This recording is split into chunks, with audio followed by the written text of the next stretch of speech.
welcome Michael. Well, I call him Mike, but it says Michael Sean Dugar. Child, they put their whole government on here. Government is crazy. I've never called you Michael before. I know. I'm a guy with the hyphenated first name. It's man. It's real trippy. It's real black, actually. But I'll take it though. I'll take it though. Thank you guys for having me. I really appreciate it. Absolutely. We appreciate you being here.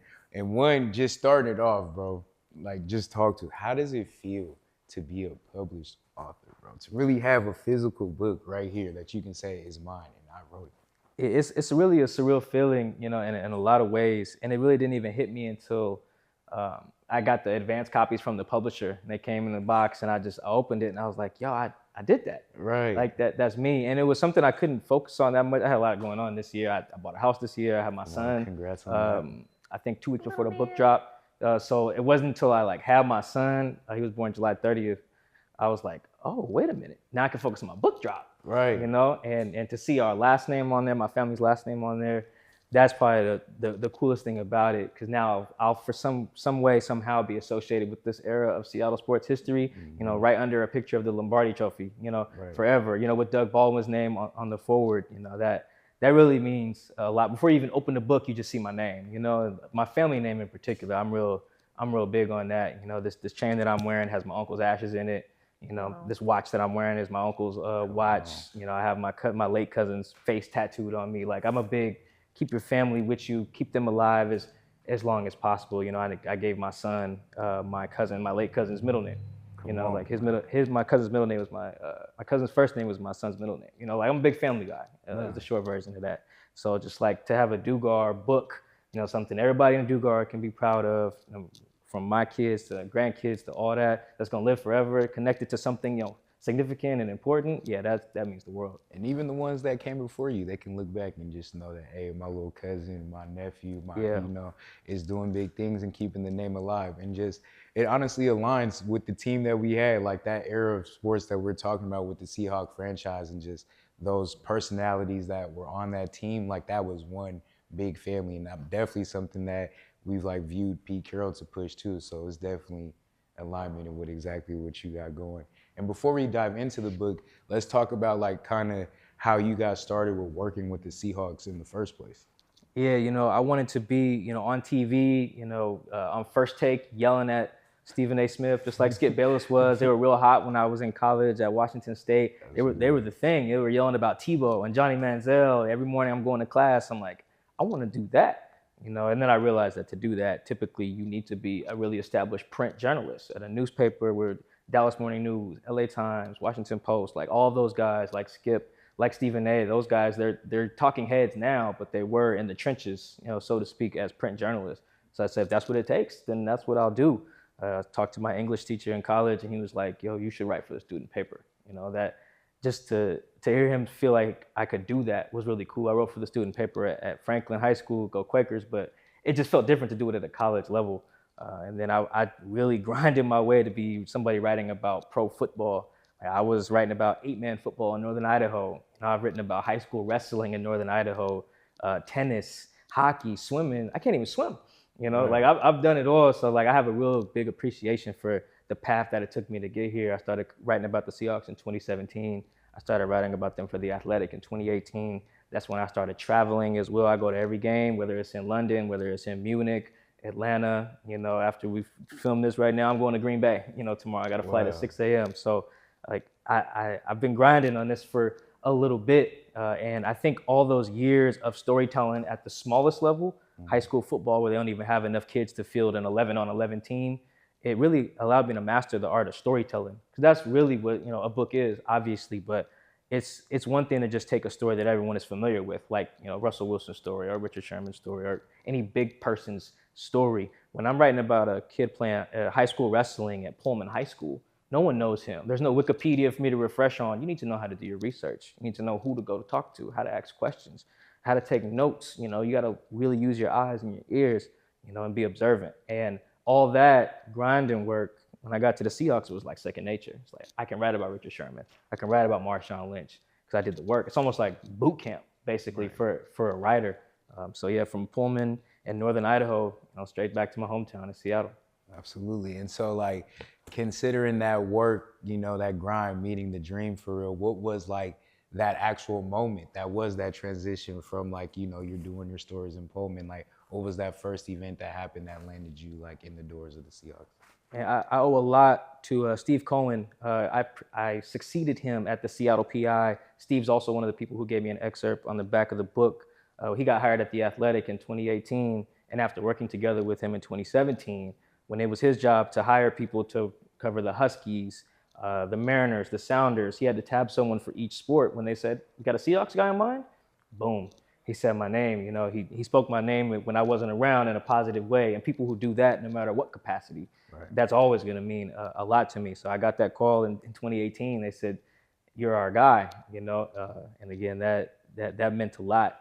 Just to be back home, Pullman ain't a lot of us in Pullman, Right. so Exactly. be back home, seeing my family, you don't got a schedule visiting your family, when you're away. It's like, oh, I just want to go see my auntie today. Let me just pull up. Steve, shout out to Steve Cohen again. Like, he gave me the opportunity to do that. He believed in me that I could go from covering small high school football or University of Idaho soccer to the biggest sport in America. Absolutely. So, and I feel like this is probably in the book, so maybe like you don't want to say this, but I'm just curious and to know, what is one thing that you heard in that locker room during the Legion of Boom that you feel like you wasn't supposed to hear?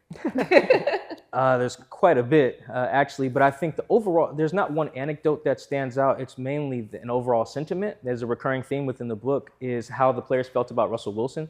On the outside looking in, like I said, I travel quite a bit. I'm all over the world and all over the country. When I tell people I'm from Seattle, what's one of the first things they say? Oh, Russell Wilson. They talk about how great he is. His image is pretty squeaky clean. He's the family man.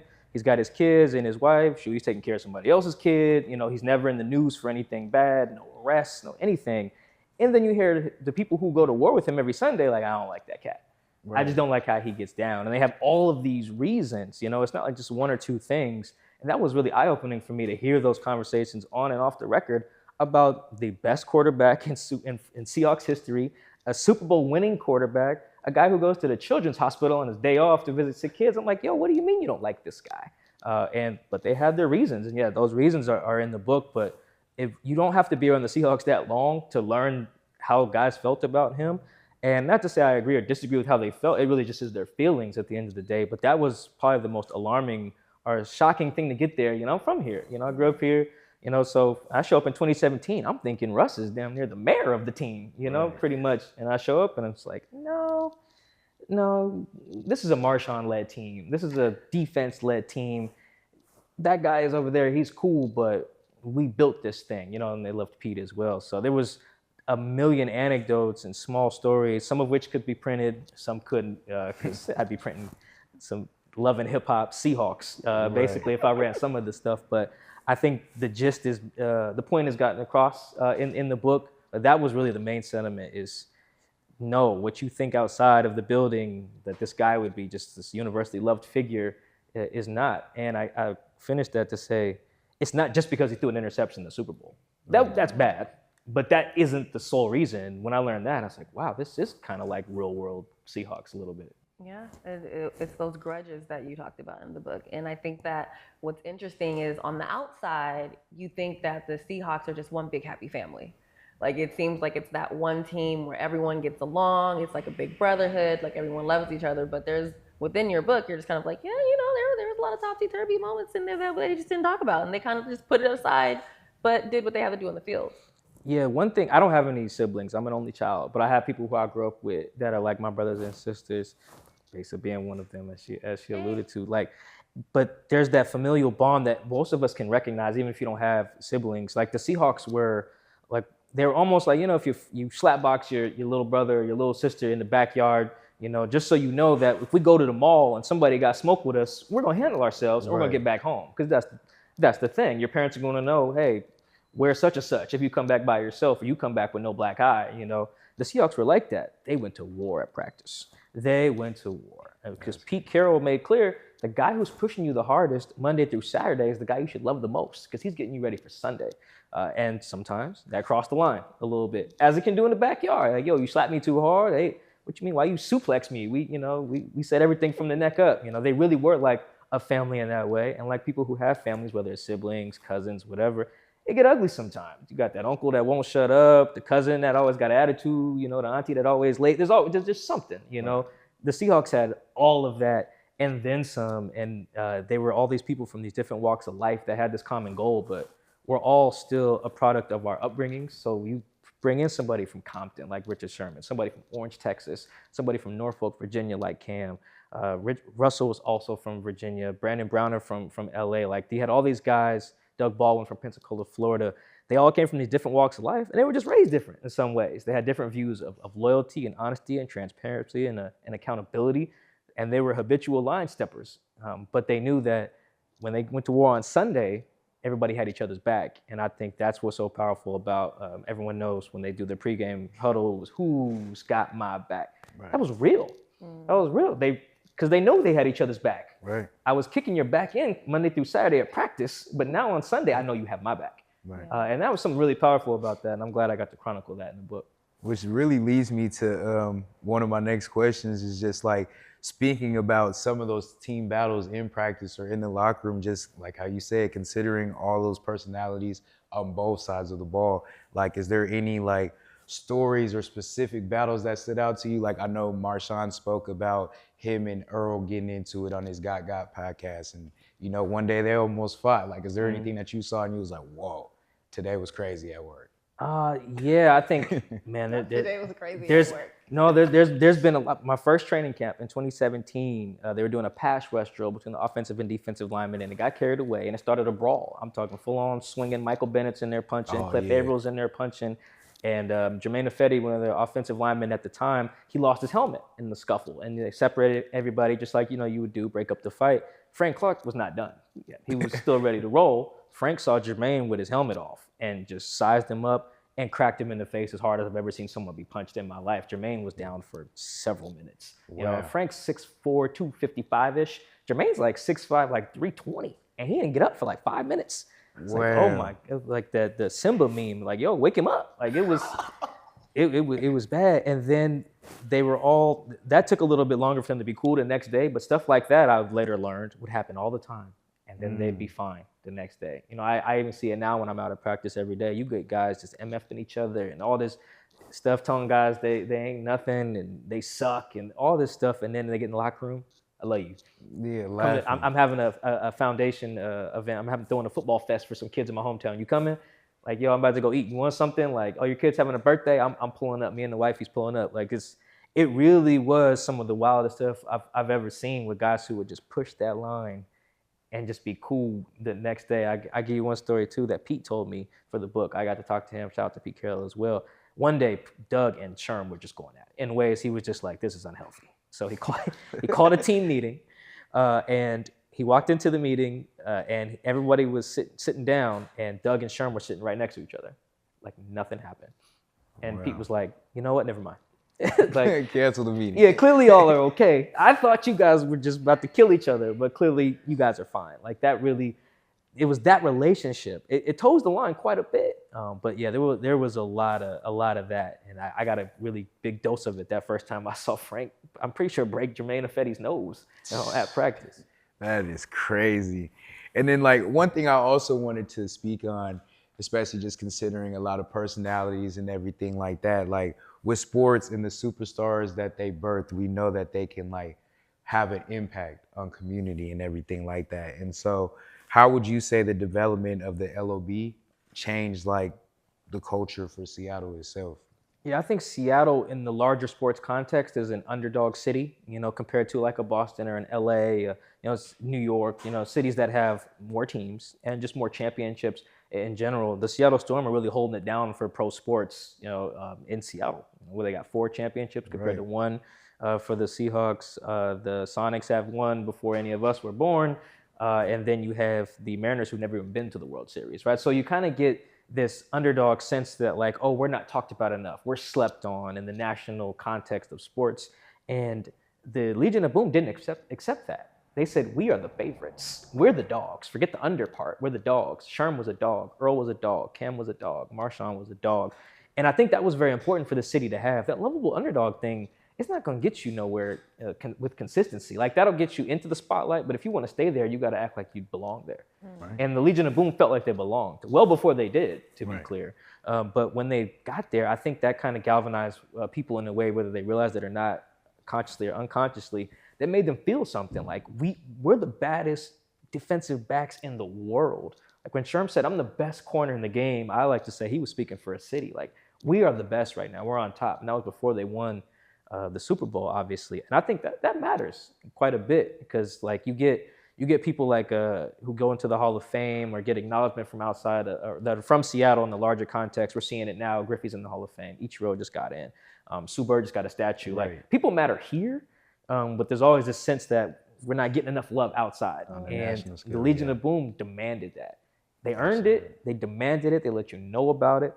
And I think that was very unique to them. You know, it wasn't like, you can ignore us anymore. The Legion of Boom could not be ignored. And it kind of made it feel like Seattle couldn't be ignored. You had every magazine coming here to feature Russell and the Legion of Boom. You know, Sherm was on the cover of Madden. You know, like, you just couldn't ignore Seattle. And I think that's important, because we can't kind of get lost, whether it's in entertainment or sports or music. You know, and the Legion of Boom created something that put Seattle on the map. Absolutely.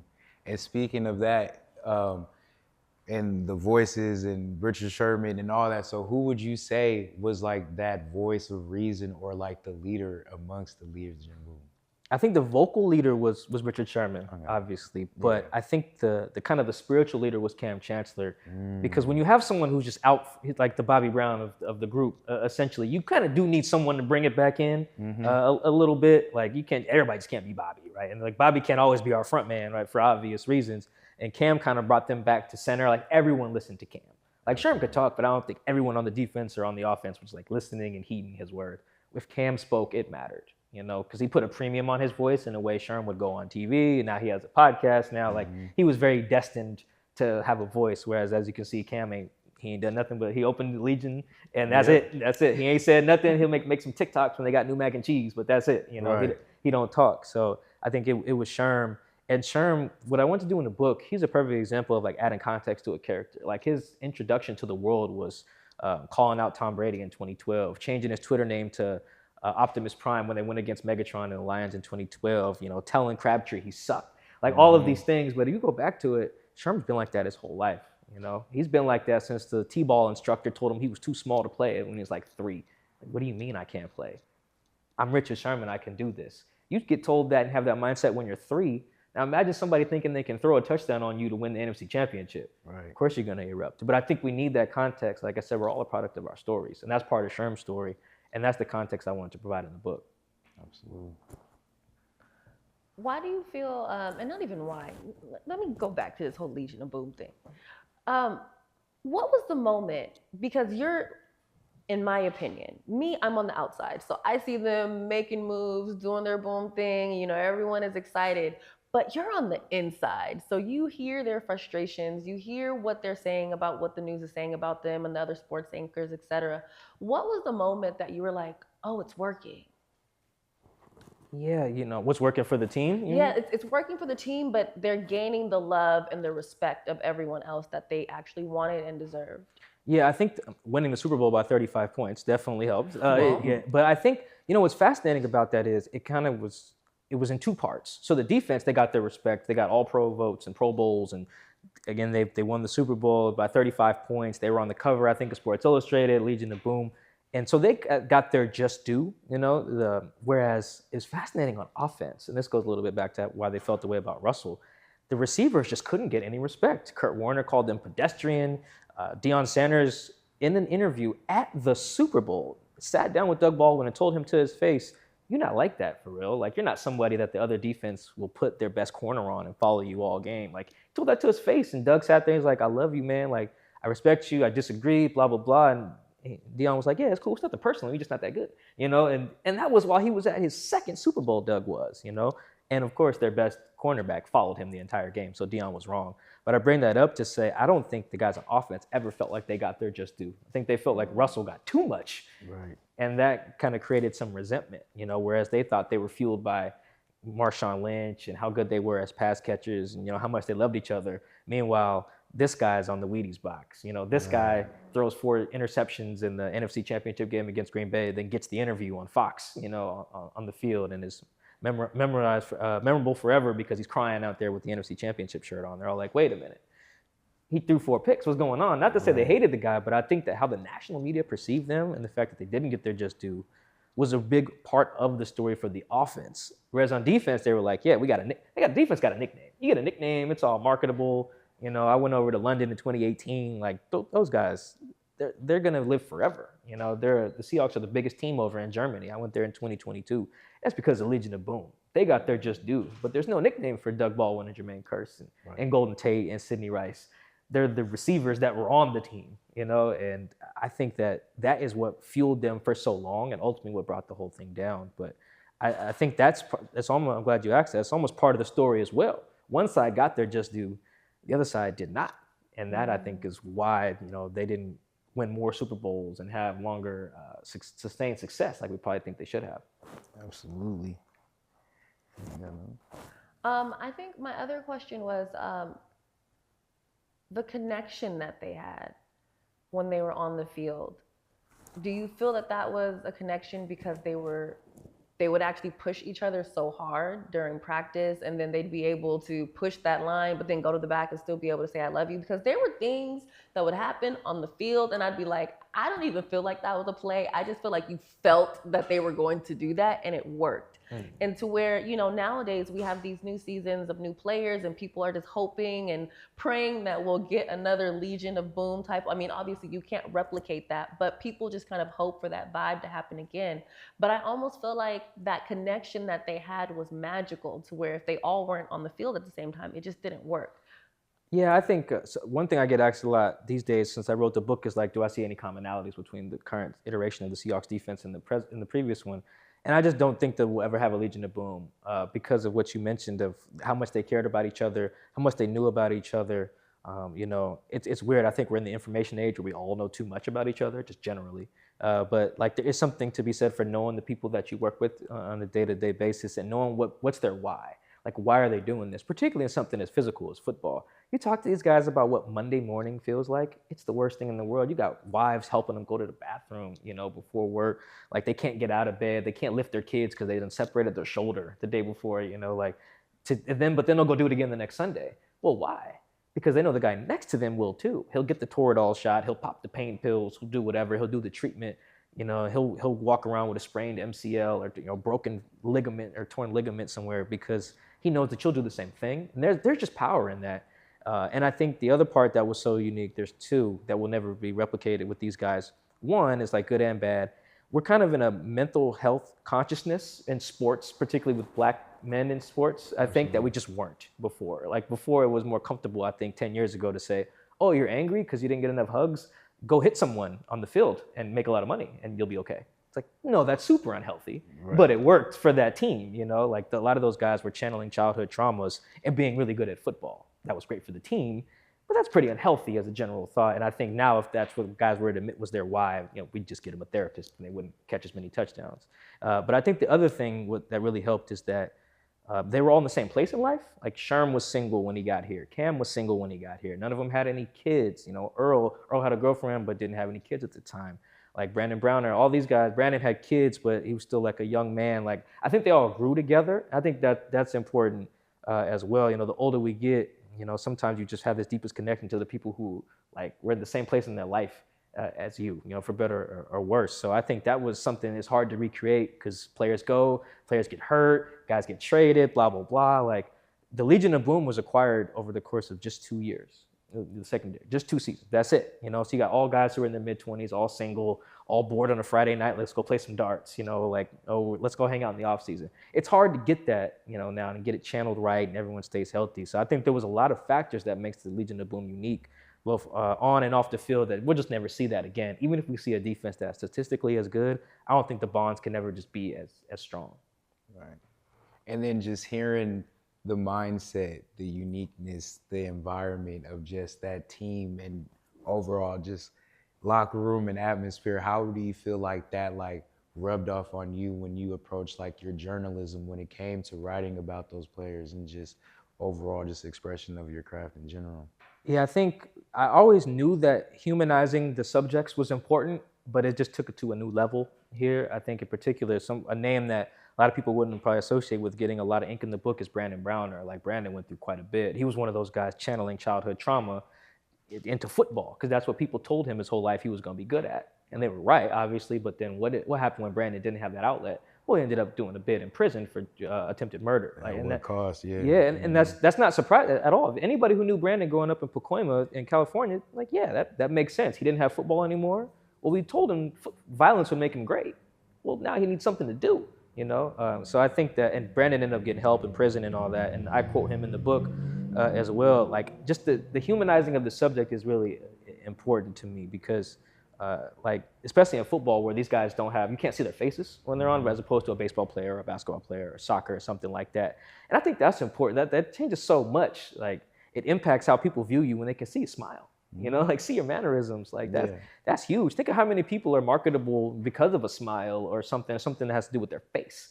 You know, even if something like corny, like The Rock and is raising his eyebrow, right? Like, he wouldn't be able to do that if he was wearing a helmet, right? That wasn't part of the shtick. And so I think getting to know these guys when they don't have their helmet on has always been important to me, but it just took it to the next level, really. And I think there were a lot of guys in this book that there were misconceptions about them. I think the main one being Marshawn, you know, that like he was camera shy or something like that, or afraid of the media. Man, Marshawn's everywhere. He got TV shows. He's in like 3 movies dropping this year. Yep. Like he wasn't afraid of talking to the media. He felt like he was being misrepresented because he was being interviewed and questioned by people who weren't familiar with his story, you know, and his background.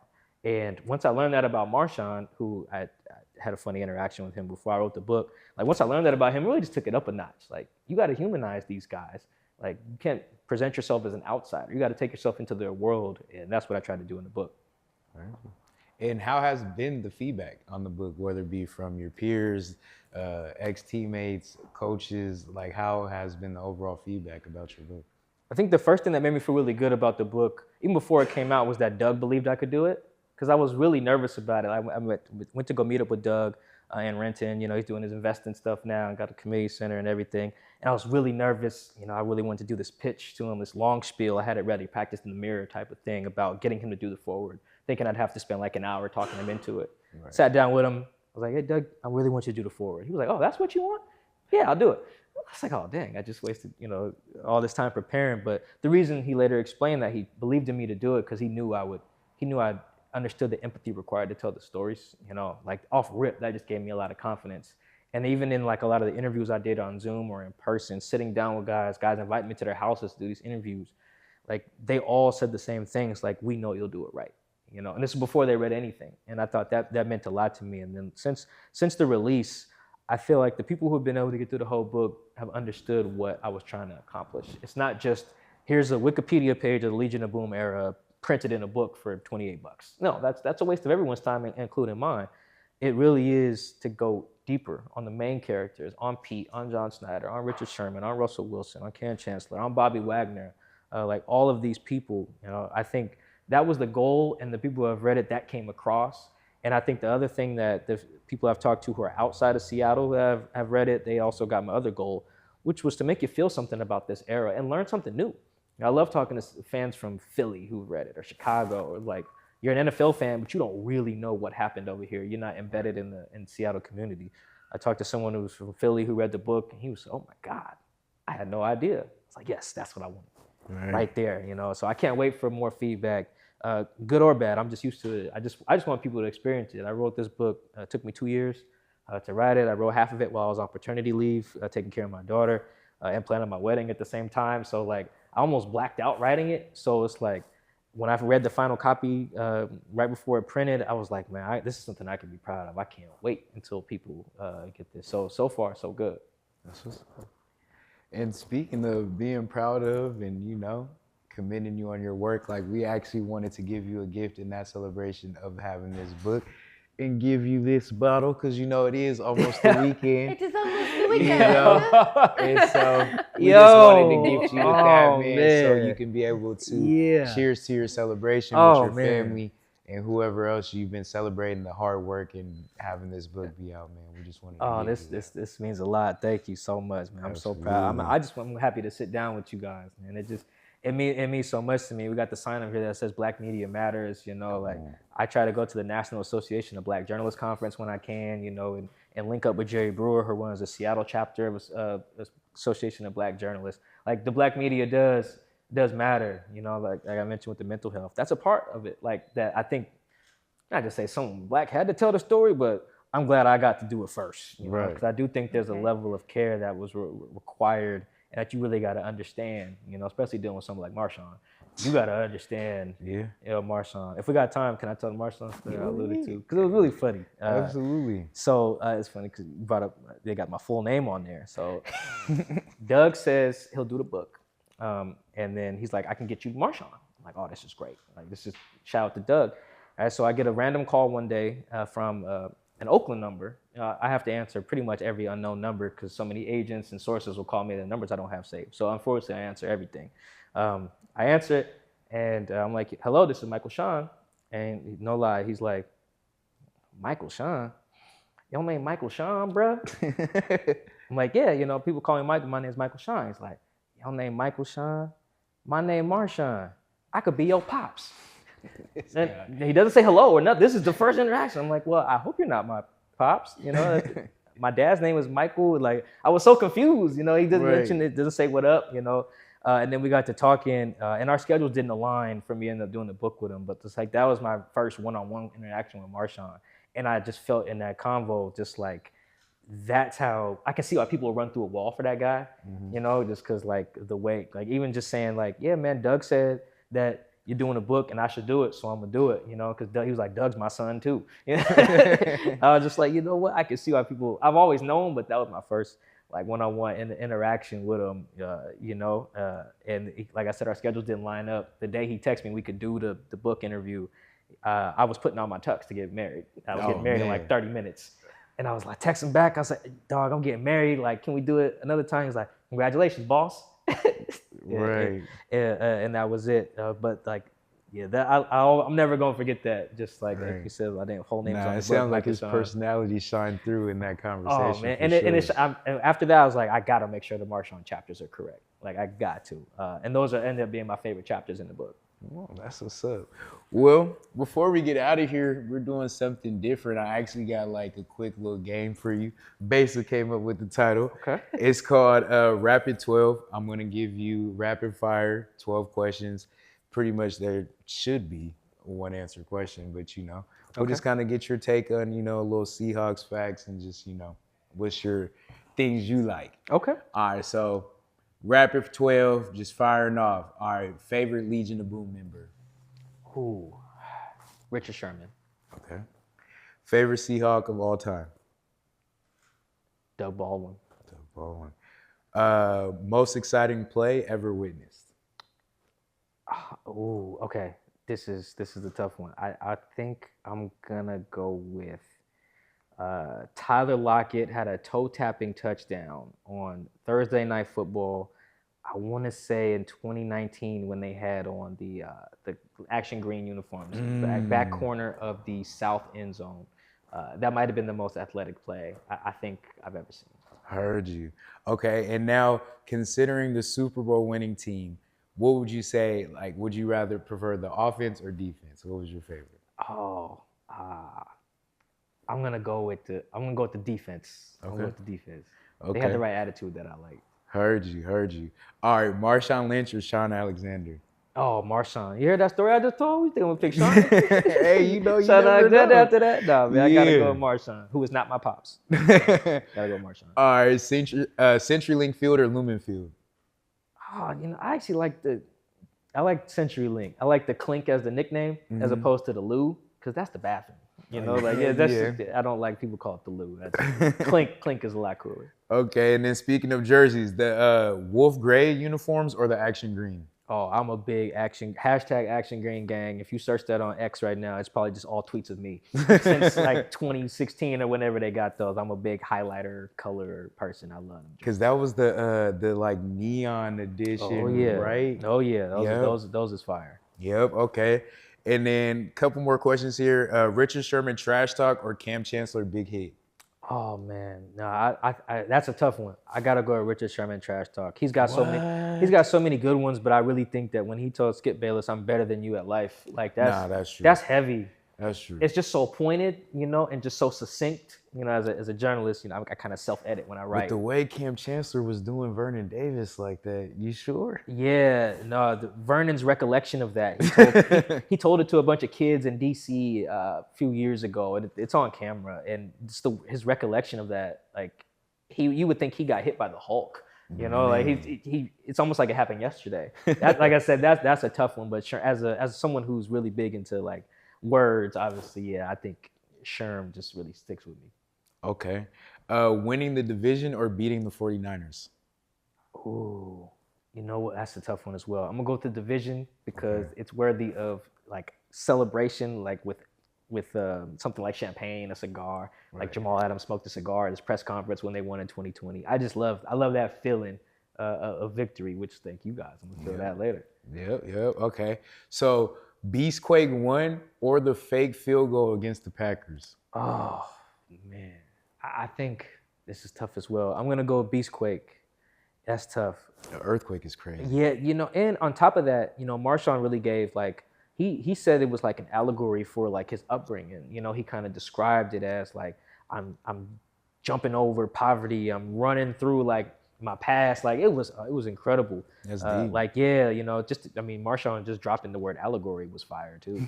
It's a word people don't say that often, right. But it was very dope. So yeah, I'm gonna go with Marshawn on that because of what that meant. Okay. And then game on the line, who's the ball going to for you? DK Metcalf or Doug Baldwin? Oh, Doug Baldwin. 10 out of 10, man. Remember I mentioned that he got called out by Dion for not being somebody that the best corner would follow. Not only did Revis follow him, Doug had one catch in that game. It was on Revis. It was for a touchdown. Come on. So yeah, I'm going with Doug. All right, bet. Last question. This has been the question for the world and anybody that's really from Seattle or a Seahawks fan. 1 yard line, Super Bowl 49. Are you running it or passing it? I am running that thing to Marshawn Lynch. Okay. Man. I just can't. I spent a lot of time on that in the book, Super Bowl 49, and it really might be the most single impactful sports moment in Seattle history, and I don't think it'll be ever topped because of what it meant to those guys for the rest of their lives. So I remember one time Sherman told me why he was so upset about it. If we'd have beat Peyton Manning and Tom Brady in back-to-back Super Bowls, we'd have been the best defense ever. And when he said it, I knew that, but when he said it, I said, oh, damn, you're right. Right. And now that's off the table. Now they're just one of. And that distinction, those two words, that qualifier, that means everything. Yeah. That's tough. So, yeah, I'm giving the thing to Marshawn, so we ain't got to worry about that. That's real. Well, yeah, that's the end to our Rapid 12, bro. I feel like you answered those perfectly. I tried to stump you a couple times. But those are tough. You got through it, though. Before we get out of here, did you have any more questions or anything? No, the only thing that I would have you do is look right into your camera and let everybody know why they should get your book. Oh, thank you. Yeah, please go cop the franchise Seattle Seahawks, a curated history of the Legion of Boom era. It's the greatest era in Seattle sports history, and the chronicling of it goes in deep to all of the main characters who made you feel something in real time, and hopefully when you read the book, you'll feel something about them forever. Awesome sauces. And then everyone, where can we grab this book right now? Yeah, the book is available everywhere books are sold. That's your local bookstore. That's Amazon. That's Barnes & Noble. Shoot, you can buy them from me out the trunk. If you want, you run into me. You're at Lumen Field. I'll come sign your book at halftime. Come meet me at the Tunnel Club. Just DM me. My DMs are open. Everywhere books are sold, you can get a book, or again, you can get them from me. International shipping as well. We'll get you one in Taiwan, Australia, Scotland. Don't matter. I will make sure you get a book. I promise you. Awesome sauces. Well, shoot, Mike, thank you so much for joining us. We could definitely talk for a long time about the Legion of Boom. Like, it's just one of those topics that can just go on and on and on. So we might even have to do a part 2 to this, especially once more of you finally grab the book and you get into it. But in the meantime, between time, Cuddy, it's time for another break. That it is. And we got to talk about our weekend picks. Of course, it's almost a weekend.